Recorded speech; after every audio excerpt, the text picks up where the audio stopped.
Hello friends, welcome again to my YouTube channel. आज की इस वीडियो में हम बात करेंगे रिकॉर्डिंग ऑफ ट्रांजैक्शन के सेकंड पार्ट के बारे में, that is journal entries. Journal entries के सेकंड पार्ट में आज हम देखेंगे मॉडरेट लेवल के क्वेश्चंस, यानी ऐसे क्वेश्चंस जो एग्जाम के पॉइंट ऑफ व्यू से भी इंपॉर्टेंट है और साथ ही साथ बुक एक्सरसाइज के लिए भी इंपॉर्टेंट है। यानी ये लेक्चर देखने के बाद आपके सारे ही क्वेश्चन सॉल्व हो जाने वाले हैं। चलिए इन क्वेश्चंस को अंडरस्टैंड करते हैं। ये है हमारे पास recording of transaction, that is journal entries का सेकंड पार्ट। इसका फर्स्ट पार्ट हम ऑलरेडी कवर कर चुके हैं। जर्नल एंट्रीज के फर्स्ट पार्ट में हमने डिटेल में डिस्कस किया था कि आखिरकार जर्नल एंट्रीज क्या होती हैं, जर्नल एंट्रीज को पास करने के लिए कौन से रूल्स हमें फॉलो करने होते हैं और उन रूल्स को प्रैक्टिकली कैसे अप्लाई किया जाता है, ये भी हमने देखा था with the help of simple questions.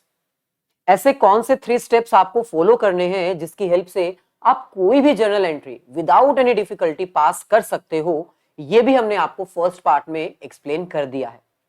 अगर आपने गलती से भी हमारा अगर फर्स्ट पार्ट मिस किया है तो टेंशन की कोई बात नहीं है, लिंक डिस्क्रिप्शन में गिवन है। जब आपके पास टाइम हो और जब आपका मन हो आप उसको रिकॉर्डेड फॉर्म में देख सकते हैं। आज हम थोड़ा सा आगे बढ़ेंगे और बात करेंगे जर्नल एंट्रीज में कुछ मॉडरेट लेवल के क्वेश्चंस की, यानी ऐसे क्वेश्चंस जो सिंपल लेवल से थोड़ा हायर लेवल के हैं। आज हम देखेंगे आखिरकार कंपाउंड एंट्रीज क्या होती हैं और इनको कैसे पास किया जाता है। कैश डिस्काउंट और ट्रेड डिस्काउंट क्या होते हैं, अगर कैश डिस्काउंट क्वेश्चन में मेंशन हो और अगर ट्रेड डिस्काउंट मेंशन हो तो उसकी एंट्रीज कैसे रिकॉर्ड की जाती हैं। इसके साथ ही बैड डेट्स क्या होते हैं और बैड डेट रिकवर क्या होते हैं, इसके रिगार्डिंग अगर हमें जर्नल एंट्री पास करनी है तो कैसे पास की जाए। चलिए सबसे पहले हम स्टार्ट करते हैं अपने फर्स्ट कॉन्सेप्ट से, that is compound entries. Basically compound entries कुछ ऐसी एंट्रीज होती हैं जिसमें हमारे 2 से ज्यादा अकाउंट डेबिट हो और 2 से ज्यादा अकाउंट क्रेडिट हो, यानी ऐसी एंट्रीज जिसमें डेबिट क्रेडिट एक एक सिंगल अकाउंट नहीं बल्कि ज्यादा अकाउंट हो। जैसे फॉर एग्जांपल अगर हम बात करें परचेज ऑफ गुड्स एंट्री के बारे में, तो इसकी नॉर्मल एंट्री जो आप रिकॉर्ड करते हो वो होती है purchase account debit to cash. अब ये जो एंट्री है ये एक सिंपल एंट्री है जिसमें एक ही डेबिट है और एक ही क्रेडिट है। लेकिन कंपाउंड एंट्रीज कुछ ऐसी एंट्रीज होती हैं जिसमें हो सकता है डेबिट 2 हो या 3 हो या 4 हो। लेट एज्यूम्स हमारे पास 2 डेबिट है और क्रेडिट भी एक से ज्यादा हो। लेट एज्यूम हमारे पास 3 क्रेडिट अकाउंट्स हैं। कंपाउंड एंट्रीज जो क्लब्ड एंट्रीज होती हैं उनको कहा जाता है। ये ऐसी एंट्रीज होती हैं जिसमें एक अकाउंट से ज्यादा डेबिट हो और एक अकाउंट से ज्यादा क्रेडिट हो, यानी ऐसी एंट्रीज जिसमें ज्यादा डेबिट्स और ज्यादा क्रेडिट्स होते हैं उनको हम कंपाउंड एंट्री कहते हैं। एंट्री कोई भी हो, रूल आपका सेम रहेगा। जो मॉडर्न रूल मैंने आपको सिखाया था रूल सेम रहेगा। आपकी जो एसेट्स हैं, जो आपके एक्सपेंसेस हैं और जो आपकी ड्राइंग्स हैं, इसका बैलेंस हमेशा डेबिट होता है। जब ये इंक्रीज करते हैं तो हमें इनको डेबिट करना होता है और जब ये डिक्रीज होते हैं तब हम इन्हें क्रेडिट करना होता है। सिमिलरली जितनी भी आपकी लायबिलिटीज हैं, कैपिटल है, रेवेन्यू है, प्रॉफिट है, गेन है, इनकम है, इन सब का बैलेंस हमेशा क्रेडिट होता है। जब ये इंक्रीज होते हैं तब हमें इन्हें क्रेडिट करना होता है और जब ये डिक्रीज होते हैं तब हमें इसे ऑपोजिट यानी कि डेबिट करना होता है। इसका मतलब रूल सेम रहेगा, बस थोड़ा डिफिकल्टी लेवल अब आपका इंक्रीज हो जाएगा। चलिए अब हम कुछ कंपाउंड एंट्रीज को अंडरस्टैंड करते हैं with the help of example. Rules same है, बस आपको सेम रूल्स अप्लाई करने हैं। फर्स्ट क्वेश्चन में हमें कह रहे हैं sales of goods to Suman for ₹10,000। हमने सुमन को प्रोडक्ट सेल किया है 10,000 का। 4,000 is received in cash and the balance after 10 days. 4,000 हमें कैश में मिल चुका है और बाकी पैसा अभी मिला नहीं है, 10 दिन के बाद मिलेगा। अब 10 डेज के बाद सुमन पे करेगी या नहीं करेगी ये हमें नहीं पता। इसका मतलब आउट ऑफ द 10,000 4,000 तो हमें कैश में मिल चुका है, लेकिन रिमेनिंग 6,000 अभी हमें नहीं मिला है। सो सेम वही 3 स्टेप्स आपको फॉलो करने हैं जो मैंने आपको फर्स्ट पार्ट में सिखाए थे। स्टेप नंबर 1, सबसे पहले आपको इस ट्रांजैक्शन को डिवाइड करना है। कितने पार्ट्स में डिवाइड होगी? Part number 1, sale of goods. आपने गुड्स को सेल किया है। किसे सेल किया है? सुमन को। और कैश आपको मिली है? यस, 4000 कैश भी मिली है आपको। सो इसका मतलब अब ये आपकी ट्रांजैक्शन टोटल 3 पार्ट्स में डिवाइड हो चुकी है। आपने गुड्स सेल किए हैं, सुमन को सेल किए हैं, कैश आपको कुछ मिल चुकी है और कुछ नहीं मिली है। सो फर्स्ट स्टेप में आपने अपने ट्रांजैक्शन को डिवाइड कर लिया।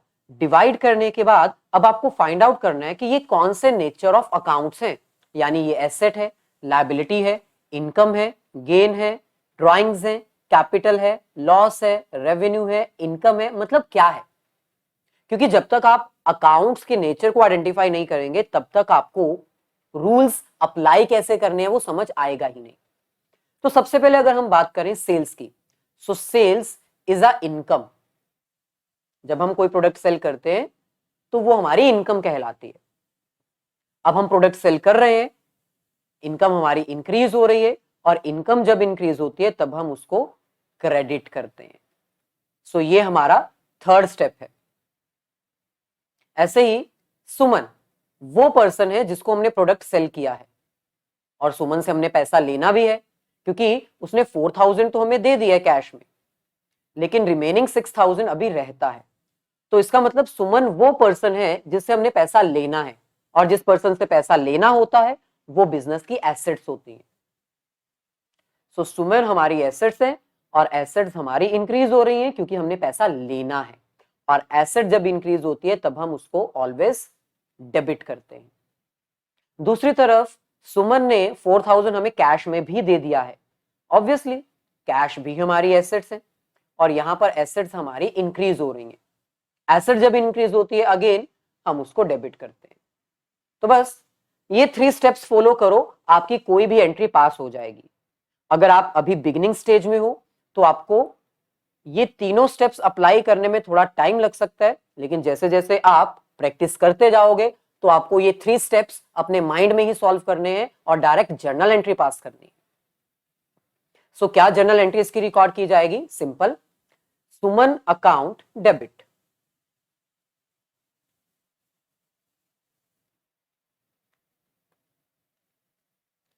सुमन वो पर्सन है जिससे हमने 6000 रुपीज लेने हैं, एसेट है, एसेट इंक्रीज हो रही है, डेबिट कर दिया। Next, cash account debit. Cash हमारी एसेट है, कैश बिजनेस में आ रही है, यानी कैश बैलेंस इंक्रीज हो रहा है, और एसेट जब इंक्रीज होती है अगेन हम उसको डेबिट करते हैं 4000। और क्रेडिट किसको करेंगे? ऑब्वियसली हमने अपना प्रोडक्ट सेल किया है, सेल्स हमारी इनकम होती है, इनकम जब इंक्रीज होती है तब हम उसको क्रेडिट करते हैं। So total 10,000। सो क्लियर है, हमने टोटल 10,000 का प्रोडक्ट सेल किया, जिसमें से 4000 कैश मिला और 6000 अभी नहीं मिला है, मिलेगा। सो इसको हम कहते हैं कंपाउंड एंट्री। एक ऐसी एंट्री जिसमें एक से ज्यादा डेबिट हो या एक से ज्यादा क्रेडिट हो। अब हमारे इस केस में 2 डेबिट है, क्रेडिट एक ही है, फिर भी ये कंपाउंड एंट्री कहलाएगा क्योंकि डेबिट एक से ज्यादा है। प्रोसीड करते हैं अपनी सेकेंड एंट्री की तरफ। नेक्स्ट हमारे पास है paid salary, wages, rent ₹2000, 5000, 6000 respectively.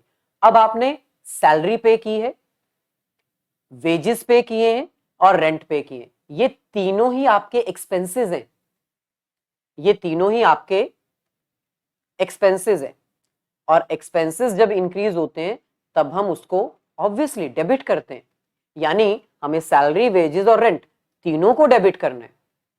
सो यहां पर हम रिकॉर्ड करेंगे अपनी सेकेंड एंट्री। सबसे पहले आएगा सैलरी अकाउंट डेबिट। हमने सैलरी पे की है ₹2000। देन वेजेस भी बिजनेस के एक्सपेंसेस है, वेजेस अकाउंट डेबिट 5000। और लास्ट रेंट पेड, रेंट भी एक्सपेंस है, एक्सपेंसेस इंक्रीज हो रहे हैं, इसलिए हम इसको भी डेबिट कर देंगे। Rent account debit 6000। और ऑब्वियसली हमने ये तीनों की पेमेंट की है तो कैश में की होगी या बैंक के थ्रू की होगी। अब बैंक मेंशन्ड नहीं है, इसका मतलब हमने कैश में ही पेमेंट की है, और कैश हमारी एसेट होती है। एसेट जब डिक्रीज हो रही है तो हम उसको क्रेडिट करेंगे, क्योंकि भाई सैलरी वेजेस और रेंट दिया तो कैश में ही होगा ना, तो इसलिए कैश हमारी डिक्रीज हो रही है, एसेट है, क्रेडिट कर देंगे। टोटल अमाउंट हमने कितनी पे की? 6, 11 and 2 13, so 13,000। Normal entry, rules आपके वही रहेंगे, बस कंपाउंड एंट्री में आपको थोड़ा डेबिट और क्रेडिट के ऊपर ज्यादा फोकस करना पड़ेगा। Third question, purchase goods of ₹5,000 and furniture of ₹15,000 for cash. अब यहां पर आपने गुड्स परचेज की हैं। गुड्स परचेज करना आपका एक्सपेंस होता है, और एक्सपेंसेस जब इंक्रीज होते हैं तब हम उसको डेबिट करते हैं। सिमिलरली आपने फर्नीचर भी परचेज किया है।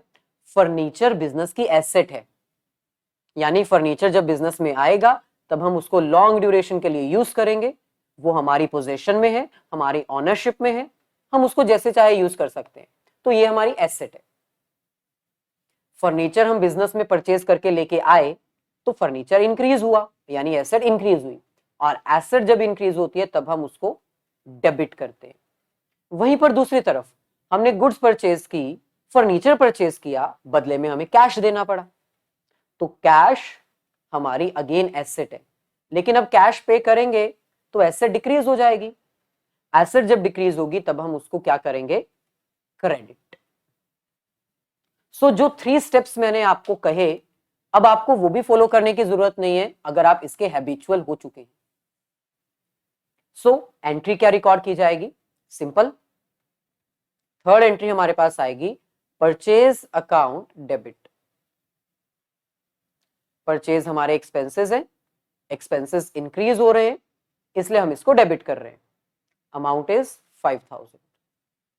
नेक्स्ट, फर्नीचर हमारी एसेट है, और एसेट इंक्रीज हो रही है, इसलिए हम इसको भी डेबिट कर रहे हैं।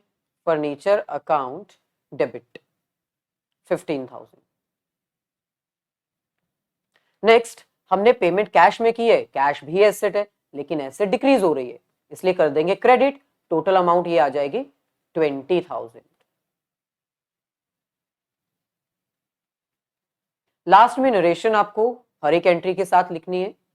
Being goods and furniture purchased for cash.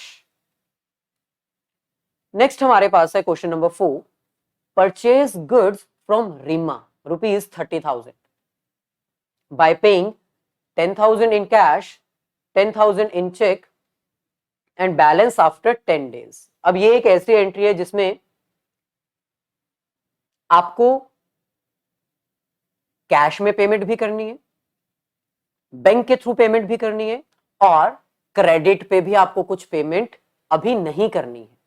यानी आपने 30,000 का प्रोडक्ट परचेज किया रीमा से, 10,000 आपने कैश में पे कर दिया, 10,000 आपने बैंक के थ्रू पे कर दिया, और 10,000 अभी आपने पे किया ही नहीं। यानी अगर आप 10,000 कैश में पे कर रहे हो यहां पर, तो कैश डिक्रीज हो रही है, आपकी एसेट है, और एसेट जब डिक्रीज होती है तब आप उसको क्रेडिट करते हो। यहां पर आपने बैंक के थ्रू यानी चेक के थ्रू पेमेंट की है, तो बैंक भी आपकी एसेट है, डिक्रीज हो रही है, इसको भी आप क्रेडिट करोगे। और लास्ट में आप 20,000 तो पे कर चुके हो, 10,000 इन कैश, 10,000 थ्रू बैंक, लेकिन भाई 10,000 अभी भी रहता है पे करने वाला, तो ये आपकी लायबिलिटी है। आपने रीमा को अभी पैसे देने हैं, दिए नहीं, लेकिन देने तो पड़ेंगे ना। और जहां पर हमें अमाउंट पे करनी होती है, अमाउंट पेबल जो होती है, वो हमारी लायबिलिटी होती है, और लायबिलिटी हमारी बढ़ रही है। लायबिलिटी जब बढ़ती है, इंक्रीज होती है, तो रूल्स के अकॉर्डिंग हम उसको क्रेडिट करते हैं। सो क्या एंट्री पास की जाएगी? फोर्थ में परचेजेस ऑब्वियसली डेबिट होंगे क्योंकि परचेज एक्सपेंसेस है। सो परचेज अकाउंट डेबिट, हमने 30,000 का प्रोडक्ट परचेज किया। टू कैश, 30,000 में से 10,000 हमने कैश के थ्रू पे कर दिया। कैश हमारी एसेट है, एसेट डिक्रीज हो रही है, क्रेडिट कर दिया। 10,000 हमने बैंक के थ्रू भी पे किया, बैंक भी हमारी एसेट है लेकिन डिक्रीज हो रही है इसलिए क्रेडिट कर दिया। और लास्ट में 10,000 अभी तक हमने पे किया ही नहीं लेकिन देना तो पड़ेगा ना कभी, लायबिलिटी है, क्रेडिट कर देंगे, रिमेनिंग 10,000।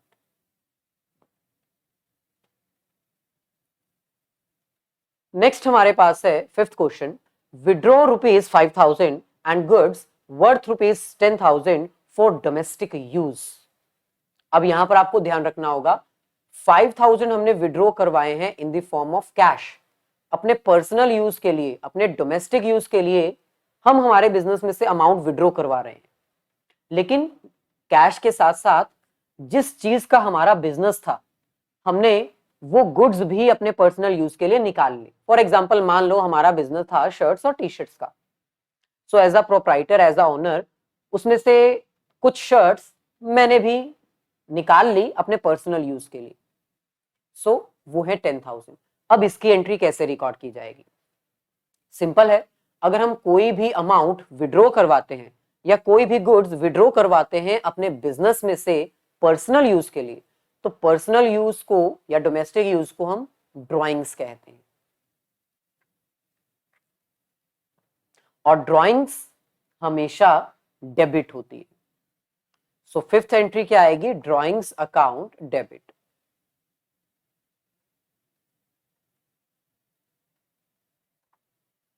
Drawings account debit. हमने कितनी ड्राइंग्स की? 5,000 in the form of cash and 10,000 in the form of goods. तो टोटल हमारे पास आ जाएगा 15,000, क्योंकि दोनों ही हमारी ड्राइंग्स हैं। नेक्स्ट, अब हमने कैश विड्रॉ किया है जिसके कारण बिजनेस में से कैश बैलेंस कम हो रहा है। कैश हमारी एसेट होती है और एसेट जब डिक्रीज होती है तब हम उसको क्रेडिट करते हैं। सो कैश हमने विड्रॉ करवाई है 5,000, क्रेडिट कर दिया। दूसरी तरफ हमने गुड्स विड्रॉ करवाई है, गुड्स हमारी परचेजेस कहलाती हैं। अब परचेजेस बिजनेस में से कम हो रही हैं, परचेजेस यानी कि एक्सपेंसेस, जो खर्चा हमने किया था गुड्स को परचेज करने के लिए, अब वो कम हो रहा है। जब हम कोई प्रोडक्ट परचेज करते हैं तो उसको डेबिट किया जाता है।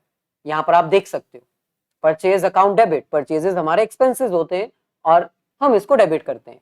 लेकिन अगर हमारे एक्सपेंसेस कम हो रहे हो क्योंकि हमने पर्सनल यूज के लिए उसको विड्रॉ करवा लिया तो हम इसको क्रेडिट कर देंगे। सो यहां पर हम लिखेंगे टू परचेजेस, अमाउंट आ जाएगी 10,000, टोटल 15,000। ऐसे ही नेक्स्ट हमारे पास है paid life insurance premium of owner by bank draft, paid bank charges of ₹100। अब यहां पर सिक्स्थ क्वेश्चन में हमें कह रहे हैं कि ऑनर ने अपनी पर्सनल लाइफ की इंश्योरेंस करवाई थी और उस पर्सनल लाइफ की इंश्योरेंस के लिए उन्होंने बैंक में से ड्राफ्ट करके पेमेंट कर दी। फॉर एग्जाम्पल यहां पर हम अमाउंट लिख देते हैं ₹10,000 और साथ में बैंक चार्जेस भी पे करने पड़े ₹100। अब इसमें पर्सनल लाइफ इंश्योरेंस करवाई गई है, यानी पर्सनल मतलब ड्राइंग्स, अगेन यहां पर ड्राइंग्स इन्वॉल्व है ऑफ ₹10,000। और ड्राइंग्स मैंने अभी आपको एक्सप्लेन किया कि डेबिट ही किया जाता है। दूसरा, बैंक चार्जेस भी पे किए गए हैं, तो बैंक चार्जेस ऑब्वियसली एक्सपेंस है, बैंक चार्जेस हमारे एक्सपेंसेस हैं और एक्सपेंसेस इंक्रीज हो रहे हैं। जब एक्सपेंसेस इंक्रीज होते हैं तब हम उसको भी डेबिट करते हैं, नॉर्मल। और लास्ट में हमने ये जो लाइफ इंश्योरेंस पे की है और ये जो बैंक चार्जेस पे किए ये कहां से पे किए? बैंक ड्राफ्ट में से, यानी बैंक बैलेंस में से। तो तीसरी आइटम यहां पर इन्वॉल्व है आपका बैंक। बैंक आपकी एसेट है और एसेट आपकी डिक्रीज हो रही है। एसेट जब डिक्रीज होती है तब आप उसको क्रेडिट करते हैं। सो नॉर्मल ट्रांजैक्शन जो हमारे पास आएगी वो है ड्रॉइंग्स अकाउंट डेबिट।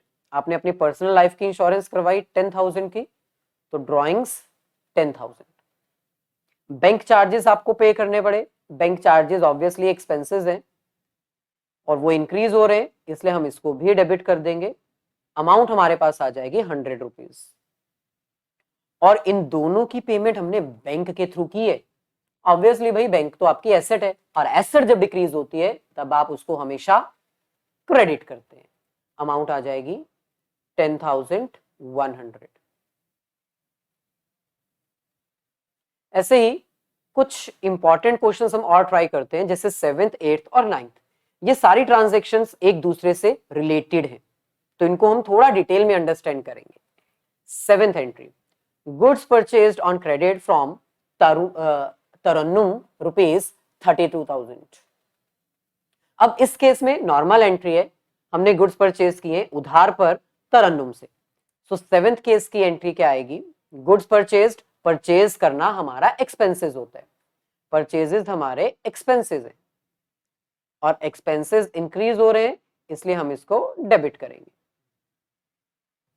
सो परचेज अकाउंट डेबिट।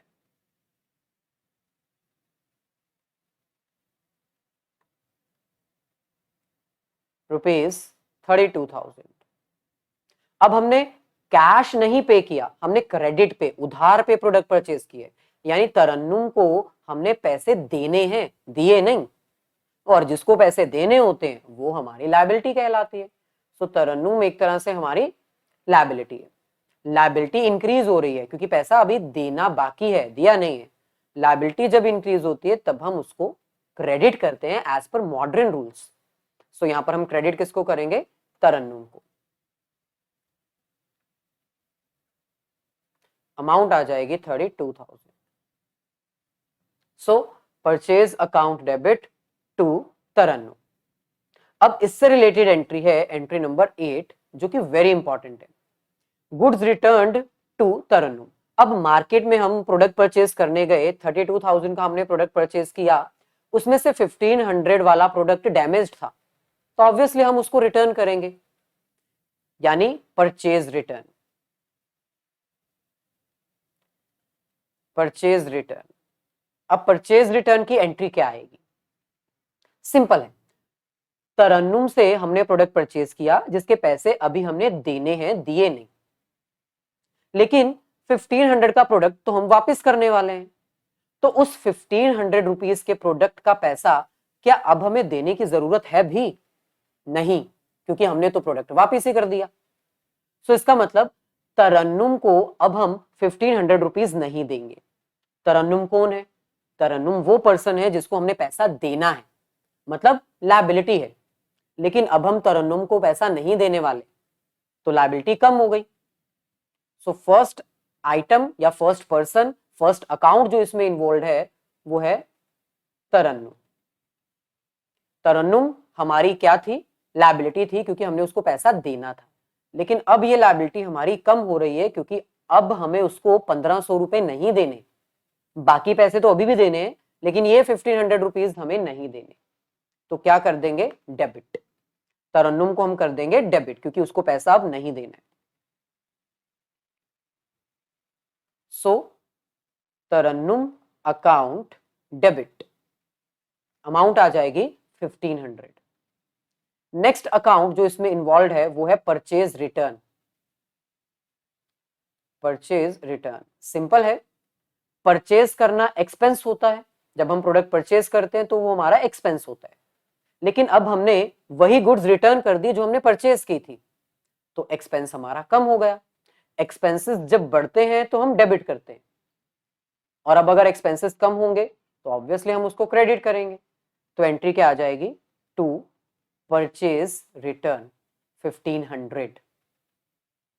यानी इन शॉर्ट हम ये कह सकते हैं, जो परचेज की एंट्री होती है, परचेज रिटर्न की एंट्री उसके ऑपोजिट हो जाती है। आप यहां पर देख सकते हो, तरन्नुम को हमने यहां पर क्रेडिट किया था, यहां पर हमने उसको डेबिट कर दिया। परचेज को हमने यहां पर डेबिट किया था और परचेज रिटर्न को यहां पर हमने क्रेडिट करती है। सो ऑपोजिट एंट्री लास्ट में 9th एंट्री जो कि इससे रिलेटेड ही है, cheque given to Tarannum on account 20,000। हमने तरन्नुम को पेमेंट कर दी, 20,000 रुपए दे दिए। 32,000 का प्रोडक्ट हमने परचेज किया था तरन्नुम से, 1500 का हमने उसको वापस कर दिया कि भाई ये प्रोडक्ट सही नहीं है, वापस ले लो। बचेगा अमाउंट 30,500। 30,500 हमने अभी भी देने हैं, इसमें से 20,000 हमने तरन्नुम को पे कर दिए, तो बच गया 10,500। जो बच गया उसकी एंट्री हमें अभी पास नहीं करनी है, हमें सिर्फ और सिर्फ जो पेमेंट की है बस उसकी एंट्री को रिकॉर्ड करना है। तो सिंपल है, तरन्नुम वो पर्सन है जिसको हमने पैसे देने थे, तरन्नुम हमारी लायबिलिटी थी, लेकिन अब ये लायबिलिटी कम होने वाली है क्योंकि हम उसको 20,000 देने वाले हैं। लायबिलिटी कम हो रही है तो हम उसको डेबिट कर देंगे। सो एंट्री क्या आएगी,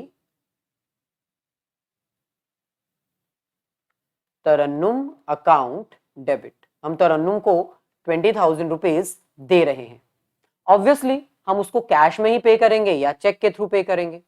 ऑन अकाउंट लिखा है, चेक नहीं लिखा, तो इसका मतलब हम उसको कैश पे करने वाले हैं।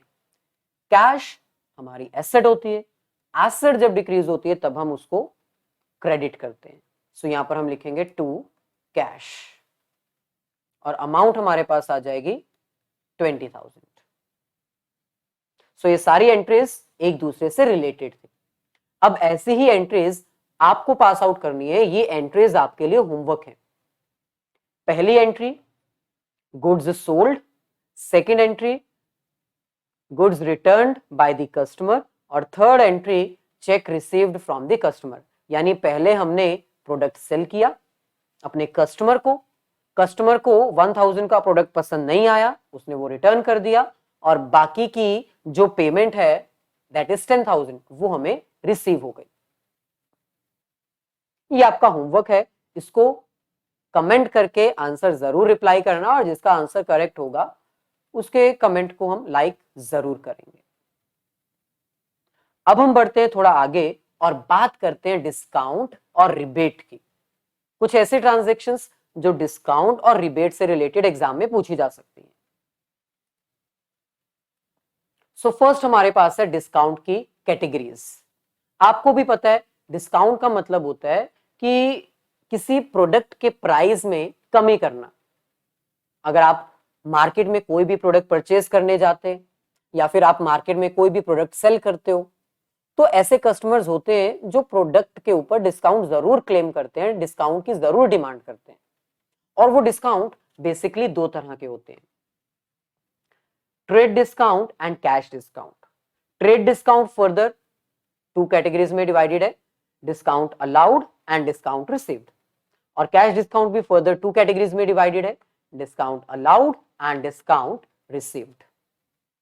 एक एक करके डिटेल में डिस्कस करते हैं। सबसे पहले बात करते हैं ट्रेड डिस्काउंट क्या होता है। यहां पर आपको ट्रेड वर्ड का मीनिंग पता होना चाहिए। ट्रेड वर्ड का मतलब होता है buying and selling,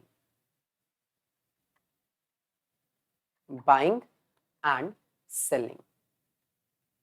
so trade discount basically एक ऐसा डिस्काउंट है जो बायर और सेलर के बीच में at the time of buy and sell decide किया जाता है। और यह डिस्काउंट एक सेलर बायर को तभी देता है जब एक बायर बल्क क्वांटिटी में किसी प्रोडक्ट को परचेज करता है। और ऐसा होता भी है, जैसे मैन्युफैक्चरर ने होलसेलर को सेल किया तो होलसेलर ऑब्वियसली बल्क क्वांटिटी में ही प्रोडक्ट परचेज करेगा, ज्यादा क्वांटिटी में। सो जब ज्यादा क्वांटिटी में कोई प्रोडक्ट बाय और सेल किया जाता है उस समय ट्रेड डिस्काउंट क्लेम किया जाता है। अब जैसे कि मैंने बताया trade discount further two categories में डिवाइडेड है। Number 1 discount allowed. अगर हम सेलर की बात करें तो सेलर डिस्काउंट अलाउ करता है और दूसरी तरफ डिस्काउंट अगर हम रिसीव की बात करें तो बायर को डिस्काउंट रिसीव होता है। यानी सेलर जब अपने कस्टमर को प्रोडक्ट सेल करता है, सेलर का कस्टमर उससे डिस्काउंट मांगता है तो सेलर को डिस्काउंट देना पड़ता है।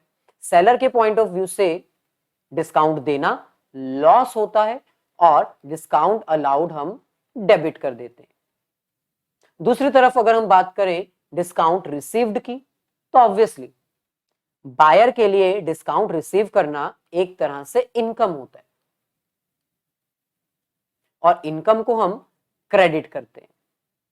अगर हम बात करें स्पेसिफिकली ट्रेड डिस्काउंट की, तो ट्रेड डिस्काउंट एक ऐसा डिस्काउंट है जो बल्क क्वांटिटी में परचेज किए गए या सेल किए गए प्रोडक्ट पर ही मिलता है, लेकिन हम इसको अकाउंट में रिकॉर्ड नहीं करते।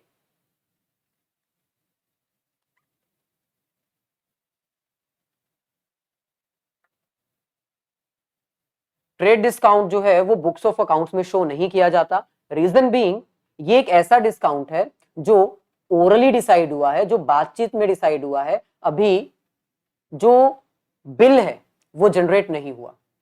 मतलब बायर ने कहा कि भाई मैं इतनी क्वांटिटी में प्रोडक्ट परचेज करूंगा, बताओ कितना डिस्काउंट दोगे, तो सेलर ने कहा अगर आप इतनी क्वांटिटी परचेज कर लोगे तो हम आपको इतना डिस्काउंट दे देंगे। तो ये सिर्फ अभी ओरल डिस्कशन हो रही है। सो इसलिए ट्रेड डिस्काउंट हमेशा याद रखिएगा, अगर क्वेश्चन में आता है तो ये कहीं पर भी शो नहीं किया जाएगा। अकाउंटिंग ट्रीटमेंट से हम अंडरस्टैंड करते हैं, टू पार्ट्स में हम अपने इस ट्रांजैक्शन को डिवाइड कर देते हैं।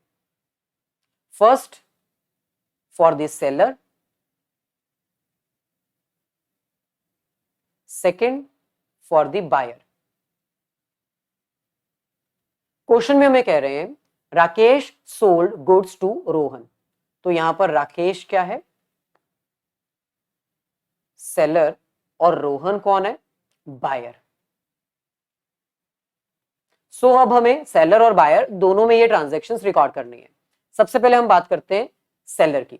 सो राकेश ने गुड्स सेल किए रोहन को 10,000 की at a trade discount of 10%। अब यहां पर लिखा हुआ है ट्रेड डिस्काउंट एट 10%। तो सिंपल है, 10,000 का प्रोडक्ट है, 10,000 का अगर हम 10% करेंगे तो ये हमारे पास आ जाएगा 1000।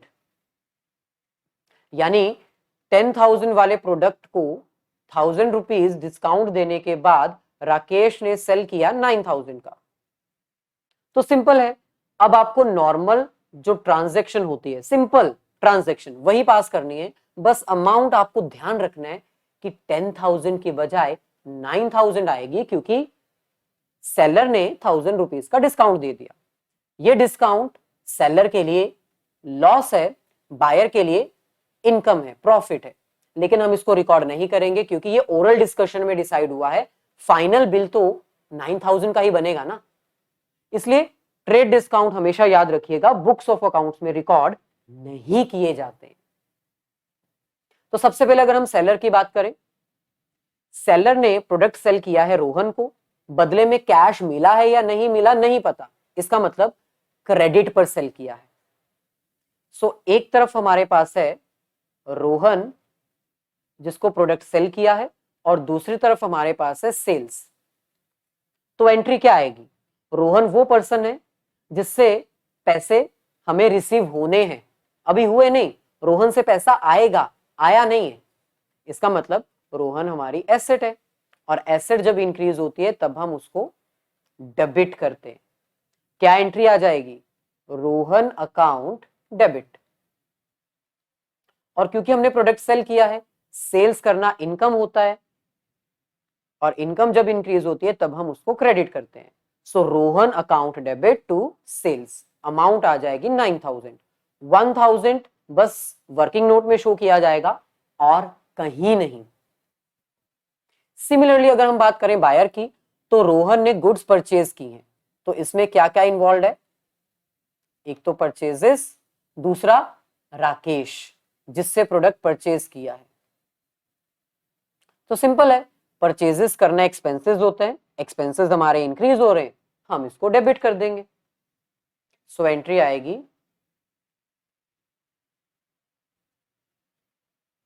परचेजेस अकाउंट डेबिट, और राकेश वो पर्सन है जिसको पैसा हमने देना है, मतलब कि लायबिलिटी है, और लायबिलिटी जब इंक्रीज होती है तब हम इसको क्रेडिट करते हैं। सो टू राकेश 9,000 and 9,000। सो इसका मतलब ट्रेड डिस्काउंट सिर्फ वर्किंग नोट में ही हमें कैलकुलेट करना होता है, अदरवाइज नॉर्मल एंट्री ही पास की जाती है, कोई बहुत बड़ी प्रॉब्लम नहीं है इसमें। मेन आपको कैलकुलेशन करनी है कैश डिस्काउंट की। बेसिकली कैश डिस्काउंट जैसे इसके नेम से ही क्लियर है, कैश डिस्काउंट एक ऐसा डिस्काउंट है जो सेलर के द्वारा बायर को केवल तभी दिया जाता है जब कैश पेमेंट की जाती है, कैश पेमेंट। क्योंकि कई बार क्या होता है, एक बायर सेलर को कह देता है कि भाई मैं अभी आपको कैश में पैसा दूंगा, बताओ अब कोई डिस्काउंट दोगे क्या? So when cash is offered immediately, at that time cash discount is allowed by the seller to the buyer। और कैश डिस्काउंट हमेशा बिल जनरेट होने के बाद ऑफर किया जाता है, इसी वजह से इसका ट्रीटमेंट हम करते हैं, इसका ट्रीटमेंट बुक्स ऑफ अकाउंट्स में शो किया जाता है। और जैसे कि मैंने बताया, एक सेलर को डिस्काउंट अलाउ करना पड़ता है और उसके लिए ये लॉस होता है, तो सेलर की बुक्स में हमेशा डेबिट होगा। जबकि बायर के लिए डिस्काउंट एक तरह से इनकम है, ये उसको रिसीव हो रहा है, उसको सस्ता सामान मिल रहा है, तो सेलर की बायर्स की बुक्स में ये हमेशा क्रेडिट ही होगा। इसके रिगार्डिंग भी हमारे पास सेम क्वेश्चन है, बस यहां पर अब हमने ट्रेड डिस्काउंट की जगह कैश डिस्काउंट लिख दिया है, तो इसको भी हम रिकॉर्ड कर लेते हैं। सबसे पहले ट्रांजैक्शन को 2 पार्ट्स में डिवाइड करते हैं। एक तरफ हमारे पास है सेलर, दैट इज राकेश, और दूसरी तरफ हमारे पास है बायर, दैट इज रोहन। अब यहां पर कैलकुलेशन सेम वही है, 10,000 का प्रोडक्ट है, 10% कैश डिस्काउंट राकेश के द्वारा दिया गया रोहन को, तो ये आ जाएगा 1000। यानी फाइनल प्राइस क्या बना, after deducting the cash discount of 1000 it will come out to be 9000। So 9000 का प्रोडक्ट है। अब यहां पर हमें ये 1000 रुपीज भी रिकॉर्ड करने हैं। अब इसकी रिकॉर्डिंग कैसे की जाएगी, सबसे पहले सेलर की बुक्स में हम रिकॉर्ड करते हैं। रोहन ने इमीडिएटली कैश ऑफर की, रोहन ने कहा कि मैं अभी कैश देने के लिए तैयार हूं, 10,000 का प्रोडक्ट है, बताओ कितना डिस्काउंट मिलेगा। तो राकेश ने कहा ठीक है 1000 रुपीज हम आपको डिस्काउंट दे देते हैं, लाओ बाकी पैसा दो। सो राकेश को पैसा मिल रहा है, कैश एसेट है, एसेट जब इंक्रीज होती है तब हम उसको डेबिट करते हैं। राकेश को कितना पैसा मिलेगा, 10,000 या 9,000 या 1,000? ऑब्वियसली प्रोडक्ट था तो 10,000 का, 1,000 का डिस्काउंट देना पड़ा और 9,000 रिसीव हो गए, सो 9,000। अब 1,000 रुपीज का डिस्काउंट देना पड़ा, तो सेलर के लिए तो ये लॉस है, और लॉस जब इंक्रीज होता है तब हम उसको डेबिट करते हैं। तो यहां पर हम स्पेसिफिकली लिखेंगे discount allowed account debit 1,000 rupees. So cash हमें रिसीव हुआ 9,000, डिस्काउंट अलाउ हमने किया 1,000, लेकिन क्यों, क्योंकि हमने प्रोडक्ट सेल किया ना, इसलिए सेल्स हमारी इनकम होती है, इनकम जब इंक्रीज होती है तब हम उसको क्रेडिट करते हैं। सो फाइनली 10,000 का प्रोडक्ट था, 9,000 का हमें बेचना पड़ा, 1,000 हमें डिस्काउंट देना पड़ा, लॉस। सो प्रीवियस में हमने डिस्काउंट शो नहीं किया था और वहां पर हमें कैश भी नहीं मिल रहा था, यहां पर हमें कैश मिल रहा है, इसलिए हमें कैश डिस्काउंट देना पड़ा 1,000 rupees, sales 10,000, discount 1,000, cash 9,000। Similarly अगर हम रोहन की बात करें तो रोहन ने प्रोडक्ट परचेज किया, तो एंट्री क्या आएगी, परचेज अकाउंट डेबिट। परचेजेस हमारे एक्सपेंसेस है, एक्सपेंसेस इंक्रीज हो रहे हैं तो हम डेबिट करेंगे। प्रोडक्ट कितने का था, 10,000। रोहन को कैश देना पड़ा, कैश एसेट होती है, एसेट जब डिक्रीज होती है तब हम उसको क्रेडिट करते हैं। तो रोहन ने कितने पैसे दिए, 10,000 का प्रोडक्ट था, 1,000 रुपीज डिस्काउंट मिल गया, तो कैश तो 9,000 ही दी ना। कैश हमारी एसेट होती है, एसेट जब डिक्रीज होती है तब हम उसको क्रेडिट करते हैं। और लास्ट में डिस्काउंट रिसीव हुआ है, डिस्काउंट रिसीव करना इनकम होता है, इसलिए हम इसको ऑब्वियसली क्रेडिट कर देंगे। तो यहां पर भी हो गया 10,000, और यहां पर भी हो गया 10,000। सो ये है वो एंट्री जब डिस्काउंट की बात की जाती है। ऐसे ही अब हम इसके रिगार्डिंग भी आपको कुछ क्वेश्चंस एज अ होमवर्क दे सकते हैं, बट हम एक क्वेश्चन एक्स्ट्रा ट्राई करते हैं जहां पर हमें ट्रेड और कैश डिस्काउंट दोनों एक साथ ऑफर किए जाएंगे। सो ये वो हमारे पास क्वेश्चन है। आपको हमेशा याद रखना है कि पहले ट्रेड डिस्काउंट और उसके बाद कैश डिस्काउंट डिडक्ट किया जाता है, क्योंकि सबसे पहले आप बातचीत करोगे, क्वांटिटी डिसाइड करोगे, उसके बाद आपको ट्रेड डिस्काउंट मिलेगा। और जब आप ट्रेड डिस्काउंट के बाद इमीडिएटली कैश ऑफर करोगे, कहोगे सेलर से कि भाई हम अभी कैश देने को तैयार है, बताओ अब कितना डिस्काउंट मिलेगा, तो आपको कैश डिस्काउंट भी मिल सकता है। सो पहले ट्रेड डिस्काउंट कैलकुलेट किया जाता है, उसके बाद कैश डिस्काउंट। सो क्वेश्चन में हमें कह रहे हैं परान सेल गुड्स टू प्रणव। तो यहां पर हम 2 बुक्स बना लेते हैं। सबसे पहले सेलर दैट इज परान, और यहां पर हम बना लेते हैं बायर के books that is Pranav.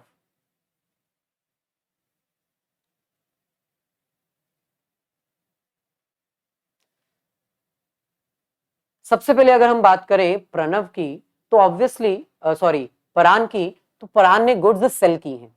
Goods थी 10,000 की, यहां पर हम रफ वर्क कर लेते हैं। 10,000 में से सबसे पहले हमें डिडक्ट करना है 10% ट्रेड डिस्काउंट। तो 10% अगेन कितना आ जाएगा, 1,000 रुपीज, 9,000 आ जाएगा। ये 1,000 हमें कहीं पर भी शो नहीं करना होता क्योंकि ये ट्रेड डिस्काउंट है। 9,000 के ऊपर अब हम अप्लाई करेंगे 2%, जो कि कितना आ जाएगा, 180। सो 9,000 का प्रोडक्ट इसमें से माइनस कर देंगे हम 180। ये हमारे पास आ जाएगा 0, 2, 8 एंड 8। So 88, 20 rupees. अब हम इसको रिकॉर्ड करेंगे। हमेशा याद रखना है पहले trade discount then cash discount हमें माइनस करना है। सो प्रणव की बुक्स में ऑब्वियसली कैश रिसीव हो रहा है, कैश डिस्काउंट दिया गया है तो मतलब कैश रिसीव हो रहा है। कैश अकाउंट डेबिट, कैश हमारी एसेट है, एसेट जब इंक्रीज होती है तब हम उसको डेबिट करते हैं। प्रणव ने कितना पैसा दिया, 8,820 रुपीज। अब परान को डिस्काउंट देना पड़ा, discount allowed account debit. Discount allow करना लॉस होता है, इसलिए हम इसको डेबिट कर रहे हैं। ऐसे ही लास्ट में हमारे पास आ जाएगा टू सेल्स 9,000। अब यहां पर आप देख सकते हो क्वेश्चन में ट्रेड डिस्काउंट और कैश डिस्काउंट दोनों दे रखे थे, लेकिन हमने किसको रिकॉग्नाइज किया, सिर्फ और सिर्फ कैश डिस्काउंट को। ट्रेड डिस्काउंट हमने कैलकुलेट जरूर किया, लेकिन रिकॉर्ड सिर्फ और सिर्फ हम कैश डिस्काउंट ही करते हैं। सिमिलरली अगर हम बात करें प्रणव की, तो Pranav is a purchaser. Purchase करना ऑब्वियसली एक्सपेंस होता है, सो परचेज दिस हम डेबिट करेंगे, परचेज अकाउंट डेबिट। प्रोडक्ट कितने का था, 10,000 का, लेकिन 1,000 हमने ट्रेड डिस्काउंट दे दिया तो बचा कितना, 9,000। प्रणव ने 9,000 में से 8,820 रुपीज कैश में पे कर दिए, और बाकी पे किए ही नहीं, उसने डिस्काउंट रिसीव कर लिया। डिस्काउंट रिसीव करना इनकम होता है और इनकम को हम क्रेडिट करते हैं। सो कैश एसेट है, डिक्रीज हो रही है, क्रेडिट कर दिया। डिस्काउंट रिसीव्ड इनकम है, इंक्रीज हो रहा है, क्रेडिट कर दिया। आई होप अब आपको ये ट्रांजेक्शंस अंडरस्टैंड हो चुकी हैं। ये ट्रांजेक्शंस आपके लिए होमवर्क है, इनको जरूर ट्राई करिएगा। Question number 1, question number 2, question number 3 and question number 4।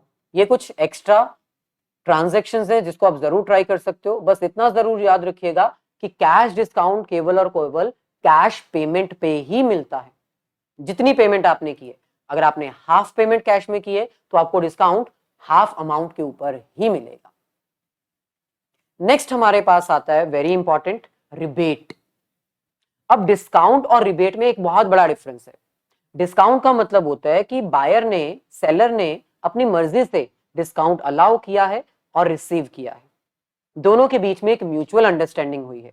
लेकिन रिबेट केवल और केवल सेलर के द्वारा ऑफर किया जाता है at the time when the quality of the product is not up to the mark.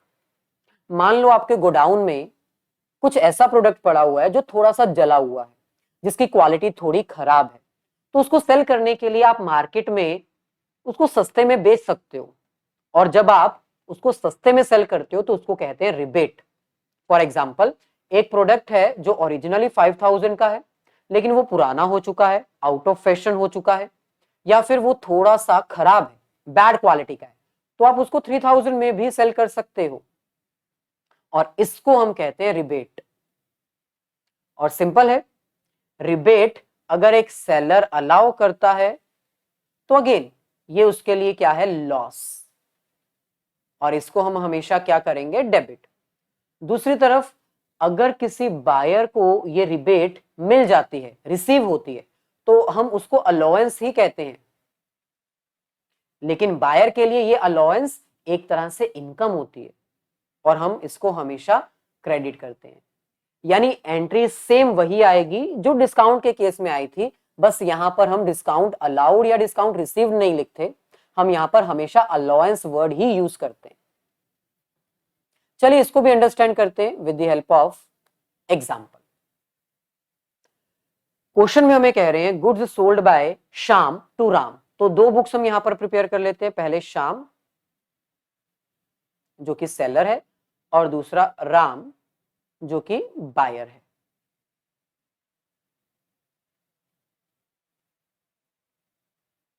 यहां पर हमें क्वेश्चन में हमें कह रहे हैं goods sold by Shyam to Ram of ₹5000 which were of poor quality, so Shyam allowed a rebate of ₹500। Bad quality के products थे, इसलिए श्याम ने राम को कहा कि भाई 500 कम दे दो लेकिन प्रोडक्ट ले लो। सो श्याम के लिए ये सेल्स है, बदले में उसको कैश मिल रहा है। अब यहां पर लिखा तो नहीं है कि कैश मिला, जब तक कैश या बैंक मेंशन नहीं है तब तक हम इसको क्रेडिट पे ही मानेंगे। सो राम वो पर्सन है जिससे पैसा लेना है श्याम ने, और जिससे पैसा लेना होता है वो एसेट होती है, एसेट इंक्रीज हो रही है इसलिए हम इसको डेबिट करेंगे। दूसरा, प्रोडक्ट सस्ते में सेल किया गया है तो अलाउंस डेबिट की जाएगी। अलाउंस डेबिट क्यों हो रही है, क्योंकि सिंपल है, 5000 वाला प्रोडक्ट शाम ने 4500 का बेच दिया राम को, और 500 रुपए उसका लॉस हो गया। सो टोटल सेल्स कितना आएगा, 5000। सो एंट्री वही है, बस यहां पर डिस्काउंट अलाउड की जगह अलाउंस लिखा जाएगा। सो राम एसेट है जिससे पैसा लेना है, एसेट बढ़ रही है, डेबिट कर दिया 4500। अलाउंस लॉस है, लॉस जब बढ़ता है तो डेबिट किया जाता है 500। सेल्स हमारी इनकम है, बढ़ रही है, क्रेडिट कर दिया 5000।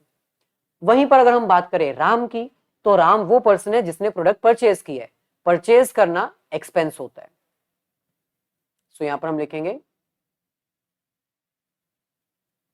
Purchases account debit. प्रोडक्ट था 5000 का, क्रेडिट करेंगे हम श्याम को, क्योंकि श्याम वो पर्सन है जिसको पैसा देना है, लायबिलिटी है।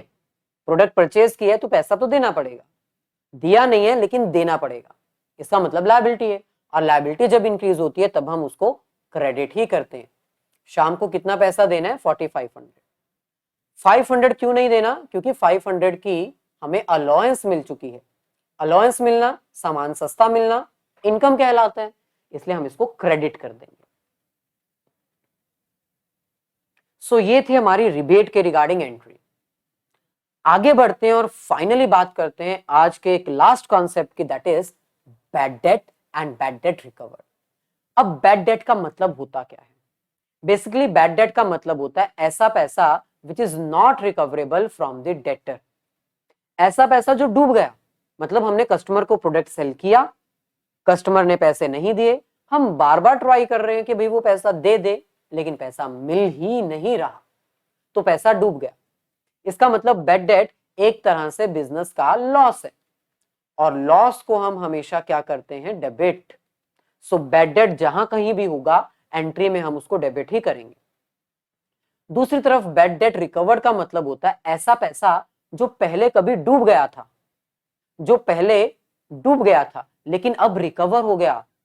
जैसे कोई कस्टमर प्रोडक्ट लेके गया, 1 साल तक हम ट्राई करते रहे, उसने पैसा नहीं दिया, फिर हमने हार मान लिया कि ये पैसा डूब गया, लेकिन 2-3 साल बाद वो हमें पैसा देने आ गया। तो डूबा हुआ पैसा रिकवर हो जाना, जिसकी उम्मीद नहीं थी वो हो जाना, इनकम कहलाता है। तो कभी भी अगर बैड डेट रिकवर होते हैं तो हम उसको इनकम मानते हैं, यानी क्रेडिट ही करते हैं। तो ये हमारे पास कुछ एंट्री है इसी क्वेश्चन को अंडरस्टैंड करने के लिए। First, ₹5,000 due from Ramesh are irrecoverable. 500 रुपए 5,000 रुपीज हमने रामेश से लेने थे, लेकिन अब वो इरिकवरेबल हो चुके हैं, यानी डूब चुके हैं। सो बैड डेट हो गए, बैड डेट इज लॉस, और बैड डेट हम डेबिट करते हैं क्योंकि लॉस है, लॉस को हम हमेशा डेबिट करते हैं। ₹5,000 बैड डेट अकाउंट डेबिट। अब क्रेडिट किसको करेंगे? ऑब्वियसली रामेश। रामेश वो पर्सन है जिससे हमने पैसा लेना था, जिससे पैसा लेना होता है वो हमारी एसेट्स कहलाती हैं। अब क्योंकि पैसा हमारा डूब गया, नहीं रिकवर होगा, इसका मतलब एसेट डिक्रीज हो गई। एसेट जब डिक्रीज होती है तब हम उसको क्रेडिट ही करते हैं। सो यहां पर आ जाएगा to Ramesh, that is 5,000। Similarly second entry हमारे पास है, received cash from a bad debt return of last year ₹500। हमें वहां से पैसा मिला जिसके बारे में हम भूल चुके थे। बैड डेट रिटर्न ऑफ मतलब ऐसे कस्टमर्स जो हमें पैसा नहीं दे रहे थे, पिछले साल तक हम ट्राई करते रहे, अब उन्होंने पैसा दे दिया। अब इससे एंट्री क्या आएगी? सिंपल, पैसा हमें मिल रहा है, कैश रिसीव हो रही है, कैश हमारी एसेट है, एसेट इंक्रीज हो रही है तो डेबिट की जाएगी 500। और क्योंकि बैड डेट रिकवर करना हमारी इनकम कहलाता है, इसलिए इनकम को हम क्रेडिट करते हैं। सो बैड डेट रिकवर्ड, ये हमारे पास आ जाएगा 500। So cash account debit to bad debt recover 500। Finally एक क्वेश्चन हमारे पास और है जिसको हम बैड डेट के केस में या फिर डिस्काउंट रिसीव्ड के केस में, डिस्काउंट अलाउड के केस में अंडरस्टैंड कर सकते हैं। Very important question. यहां पर हमें कह रहे हैं received a cheque of ₹29,500 from Sharma a debtor in settlement of his account of ₹30,000। अब यहां पर हमें कह रहे हैं कि हमने शर्मा से ₹30,000 लेने थे, लेकिन उसने हमें ₹29,500 दे दिए, बाकी कहता कि मैं नहीं देने वाला। अब यहां पर हमें यह पता लगाना है कि जो ₹500 हमें नहीं मिल रहे वो बैड डेट है या हमने डिस्काउंट दे दिया उसको। सिंपल है, अगर यहां पर लिखा होता रिमेनिंग अमाउंट इज इरिकवरेबल तो वो बैड डेट होती, लेकिन यहां पर ये नहीं लिखा कि इरिकवरेबल है, यहां पर लिखा है सेटल्ड द अकाउंट। हमने अपनी मर्जी से कहा शर्मा को कि भाई 30,000 देने हैं आपने, ऐसा करो 29,500 दे दो, बाकी 500 मैंने आपके माफ की। तो इसका मतलब क्लियर है, ये बैड डेट नहीं केस है, ये डिस्काउंट अलाउड का केस है। हमने शर्मा को कहा कि भाई बाकी ₹500 देने की जरूरत नहीं है, जाने दो। सो अब इसमें क्या डेबिट और क्या क्रेडिट होगा? सिंपल है, सबसे पहले हमें चेक रिसीव हो रहा है यानी बैंक बैलेंस हमारा बढ़ेगा, बैंक हमारी एसेट है, एसेट जब बढ़ती है तब हम उसको डेबिट करते हैं। दूसरी चीज, हमें 29,500 मिले, बाकी 500 नहीं मिलेंगे, यानी हमने डिस्काउंट दे दिया ₹500 का, डिस्काउंट अलाउड। किसी को डिस्काउंट दे देना, अपना पैसा डुबा लेना, लॉस कहलाता है, और लॉस जब इंक्रीज होता है तब हम उसको अगेन डेबिट करते हैं। और लास्ट में शर्मा जो कि हमारा डेटर था, जिससे हमने पैसे लेने थे। अब शर्मा से पैसे लेने थे, वो हमारी एसेट थी, लेकिन अब ये एसेट कम हो गई क्योंकि शर्मा ने पैसे दे दिए। एसेट जब कम हो जाती है तब हम उसको क्रेडिट कर देते हैं। तो क्या एंट्री रिकॉर्ड की जाएगी? सिंपल है, बैंक बैलेंस हमारा इंक्रीज हो रहा है, सो बैंक अकाउंट डेबिट। कितना पैसा हमें मिला बैंक में? 29,500।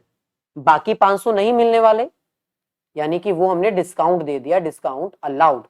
और डिस्काउंट अलाउ करना ऑब्वियसली हमारा लॉस कहलाता है, इसलिए हम इसको भी क्या कर देंगे? डेबिट। लास्ट में शर्मा अकाउंट क्रेडिट, क्योंकि शर्मा वो पर्सन है जिससे हमने पैसा लेना था, अब उसने पैसा दे दिया तो एसेट खत्म, एसेट डिक्रीज। एसेट जब डिक्रीज हो जाती है तब हम उसको क्रेडिट कर देते हैं।